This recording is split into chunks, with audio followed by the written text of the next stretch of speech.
헬스를 하는 사람이라면 누구나 다 빠르게 크고 멋있는 근육을 만들고 싶어 합니다. 때문에 많은 사람들이 오늘도 퇴근 후 힘 빠진 몸을 질질 끌며 헬스장으로 향하실 텐데요. 빠른 근성장을 위해 아득바득 운동을 하고 식단을 우걱우걱 먹으며 하루를 마무리하실 겁니다. 하지만 이렇게 아득바득 운동을 하고 식단을 아무리 챙겨도 몸의 변화는 없고 제자리 걸음만 반복하고 계실 텐데요. 운동을 하면 근육이 생기긴 하는 걸까? 라는 의문까지 드실 겁니다. 그렇다면 영상 속에 나오는 어깨 형님들은 저런 몸을 도대체 어떻게 만들었을까요? 이미 많은 분들이 알고 계시겠지만 일반인이 저 정도 근육량을 만드는 것은 불가능합니다. 운동량의 차이도 있지만 불법 약물인 스테로이드를 주입하기 때문인데요. 그렇다면 사람을 고릴라로 만들어주는 스테로이드는 어떤 약물일까요? 영화에서나 나오는 마법의 약일까요? 그래서 이번 영상에서는 실제 사례와 논문을 통해 스테로이드를 사용했을 때 몸이 어떻게 바뀌는지, 그에 따르는 부작용은 무엇인지 자세히 알아보도록 하겠습니다.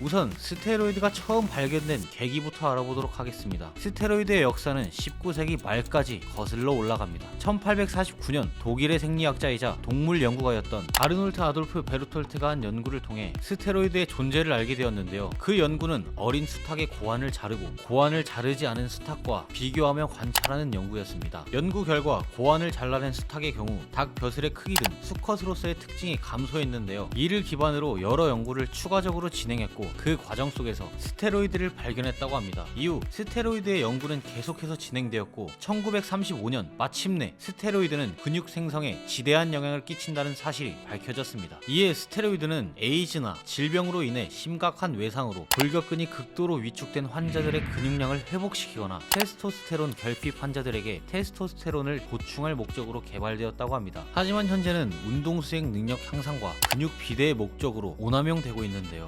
1996년 근육 크기와 근력에 대한 테스토스테론의 생리학적 용량을 분석한 논문의 내용을 보면 43명의 일반 남성들을 대상으로 운동만 한 그룹, 약물만 투입한 그룹, 운동과 약물 투입을 동시에 진행한 그룹으로 나누어 연구한 결과 운동만 한 그룹은 근성장이 1.9kg, 운동을 하지 않고 약물만 투입한 그룹은 3.2kg, 운동과 약물 투여 동시에 한 그룹이 6.1kg의 근성장을 보였다고 합니다. 때문에 근육 사이즈를 키우는 보디빌딩계에서는 특히 오남용되고 있는데요. 또한 스테로이드는 다른 스포츠 분야에서도 이미 오래전부터 오남용되고 있었는데요. 여러 전문가들의 말에 의하면 스테로이드는 근성장뿐만 아니라 근육의 회복에 있어서도 많은 영향을 끼친다고 합니다. 때문에 스테로이드는 보디빌딩뿐만 아니라 다양한 스포츠 분야에서도 사용되고 있습니다. 하지만 스테로이드는 근육의 성장과 회복 속도만큼이나 무시무시한 부작용들이 넘쳐나는데요. 그래서 스포츠계의 악마라고 불리게 되고 1974년 국제올림픽위원회에서는 금지 약물로 규정됩니다. 그렇다면 도대체 부작용이 얼마나 심한 걸까요? 스테로이드의 부작용을 보면 대표적으로 성기능 퇴화, 무정자증, 고환 위축, 음경 위축, 발기부전, 심장병 등 이 밖에도 많은 부작용들이 있습니다. 그렇다면 이 부작용을 알면서도 투입하는 이유는 뭘까요? 약물을 투여하는 대부분의 사람들은 나는 딱 한 번이니까 괜찮겠지 라며 투입하는데요. 하지만 호르몬은 100만 분의 1g만 들어가도 몸 전체에 크나큰 영향을 주는 매우 민감한 물질이기 때문에 단 한 번만 주입한다고 해도 영구적인 장애가 생길 가능성이 매우 높습니다. 앞서 우리는 스테로이드의 역사와 몸에 생기는 부작용에 대해 알아봤습니다. 그 과정에서 스테로이드는 많은 부작용을 가져오고 특히 성기능에 많은 영향을 끼친다는 사실을 알게 되셨을 텐데요. 성기능에 유독 많은 부작용이 생기는 이유는 무엇일까요?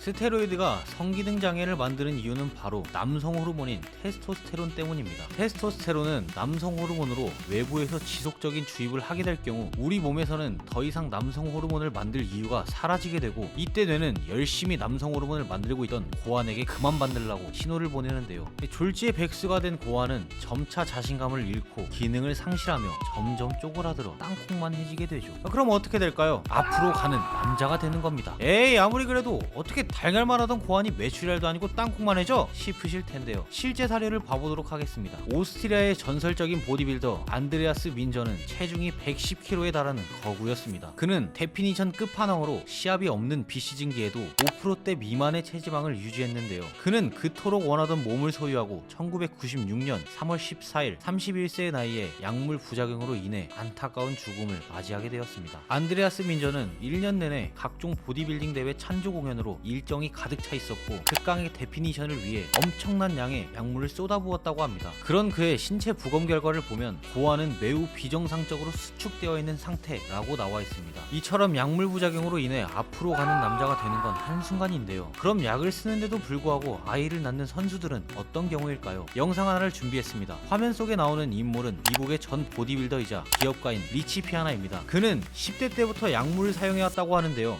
그의 인터뷰 내용을 보면 스테로이드를 사용하는 기간에는 성욕이 매우 강해지고 성기능 또한 미쳐 날뛰어 침대 위에 슈퍼맨이 되었다고 하는데요. 남성 호르몬을 마구 들이부으니 그 순간에는 당연할 수밖에 없죠. 그렇다면 이번엔 여성이 스테로이드를 사용할 경우 어떻게 될까요? 사실 여성의 경우 더 치명적일 수 있는데요. 약물을 중단하면 여성이 되는 남성과 달리 여성이 스테로이드를 사용하게 되면 그 즉시 남성화가 시작됩니다. 생리 주기가 불규칙해지고 심할 경우 생리가 멈춘다고 합니다. 또한 목소리가 굵어지고 얼굴에 기형이 생기고 수염이 자라며 음액이 커지는 등 점점 남자가 되기 시작합니다. 이에 리치 피아나는 이렇게 말했는데요. 하지만 이렇게 스테로이드 부작용을 누구보다 잘 알던 리치 피아나 역시 결국 약물 중독에서 벗어나지 못해 2017년 46세라는 이른 나이에 죽음을 맞이하게 되는데요. 그의 정확한 사망 원인은 무엇일까요?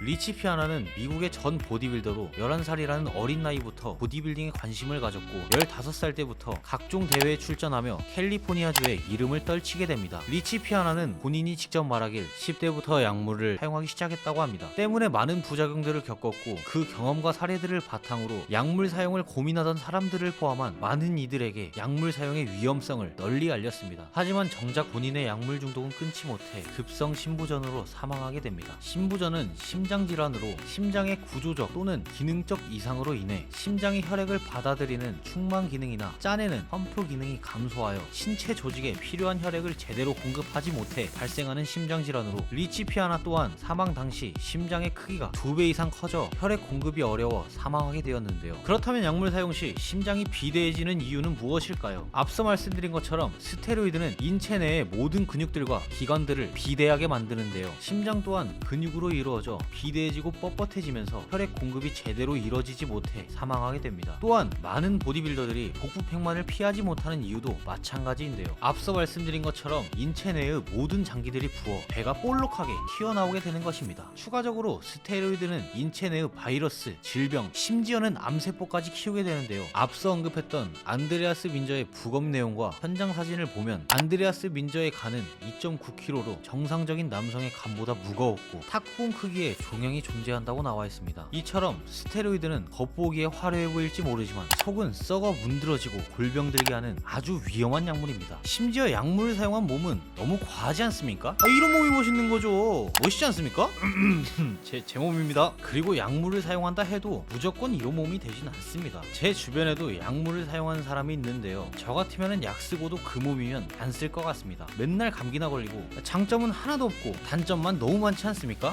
줄줄이 소세지도 아니고. 여러분들은 이번 영상을 통해 약물 사용 시 발생하는 몸의 변화와 줄줄이 소세지 마냥 나오는 수많은 부작용에 대해 알아봤습니다. 헬스를 하는 근본적인 목표는 건강입니다. 한순간의 잘못된 판단으로 목숨을 잃지 마시기 바라겠습니다. 약물은 명백히 불법이며 자살 행위입니다. 충분한 운동과 영양, 식단을 통해 여러분들이 원하는 이런 멋진 몸을 만드실 수 있습니다. 여러분들이 원하는 몸이 이런 몸은 아니잖아요. 여러분들은 하실 수 있습니다. 파이팅입니다. 이번 영상은 여기까지고요. 다음에도 쇠질하기 좋은 날, 쇠질하기 좋은 주제로 찾아올 테니까요. 구독과 좋아요 눌러주시고 뜨끈하시기 바라겠습니다. 감사합니다.